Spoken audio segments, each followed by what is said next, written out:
Puss in Boots is finally back on the big screen after 10 years of waiting.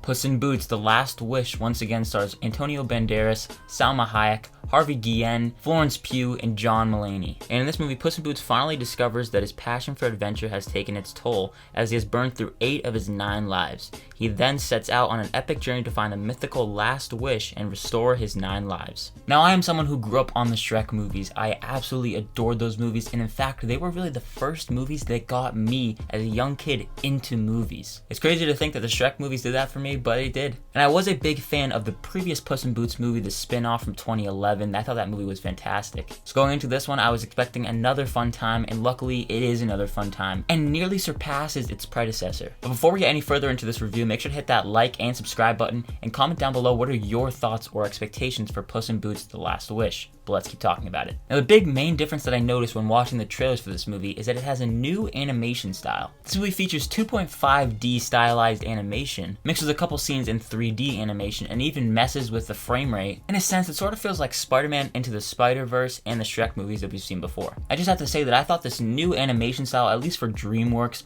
felt vibrant and colorful. It truly pops off the screen, and this is a movie that you're going to want to see on the big screen just to see the beautiful animation utilized. Plus, one of the things that makes these movies work so well are the characters. And Antonio Banderas' Puss in Boots was the perfect fit for a spin-off movie utilizing just his character as the now main character. Whereas Donkey was the comedic relief, Puss in Boots had some lore behind him, and he really was like a swashbuckler. He felt like he was picked straight out of an old-fashioned western. And Banderas as the titular character is probably better than he's ever been, really. Puss in Boots goes on a pretty big journey in this movie. He has to face death and what it means to kind of deal with that. He has to face death straight on, and it really is a race against time. It's always great to see him, as well as Salma Hayek's Kitty. But truly the main scene stealer and standout in this movie is Harvey Guillen's Perro. And if you know Spanish, you guessed that he plays a dog. Both his performance and his character, they're both just delightful. This is a character that could have very easily come across as annoying, but luckily they utilize him just enough. And looking at it in Shrek terms, he does kind of take the place of Donkey, which I'm not complaining about. But his character even has some depth to him, and I will say that all these characters feel fleshed out. There may be too many characters, which I'll talk about in a second, but I was just continuously laughing whenever Perro was on screen. He was just so funny.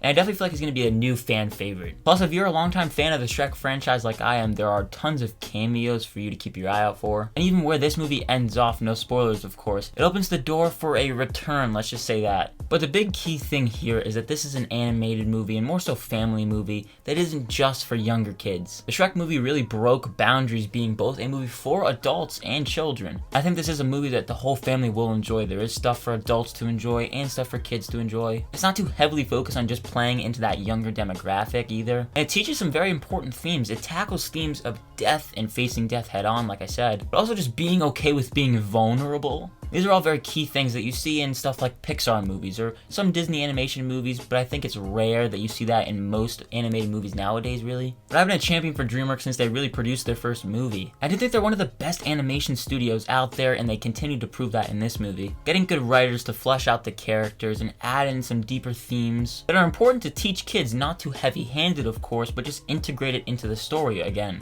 I don't think this is as good as its predecessor though it is pretty close. For me, the reason why it just falls back a little bit is because I do feel like there are too many characters. You have 2 central villains. You have Goldilocks and 3 Bears, and then you have John Mulaney's Jack Horner. Do they both really need to be villains in this movie? I don't think so. I definitely think they could have just utilized Goldilocks and taken her on a journey, because her journey in this movie is good, but then Jack Horner just kind of feels pushed in there. He's a fairly disposable villain. His arc is a character arc that we've seen in plenty times in other animated movies. It does feel like there are a handful of plot lines obviously within these characters, and they're kind of fighting for the spotlight at times. It can feel a bit jumbled together or more so overstuffed. But that's not to say it doesn't take time for each of these characters, and nearly all of these ideas don't feel undercooked necessarily. This is a fitting conclusion to this franchise if they decide to leave it off here, which I honestly wouldn't mind if they did it, because I think it is a good fitting conclusion. But if they did more with it, depending on the story where they take it, I might be interested in seeing what they do with it. But the colorful animation, great voice cast, and fun characters of old and new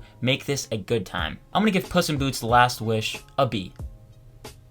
This is one that I would definitely recommend taking the family out to go see in a theater. But I want to know, what are your guys' thoughts on this movie? Are you looking forward to it? And if you have seen it, let me know what you thought of it down below. And thank you so much for watching this review. And again, if you did enjoy it, make sure to hit that like and subscribe button, plus that notification bell so you don't miss any further videos. And also be sure to look out for my ranking of all of these Shrek movies coming very soon. And as always, look forward to more videos coming soon. My name is Ben, people call me Meter, and I'll see you guys in the next one.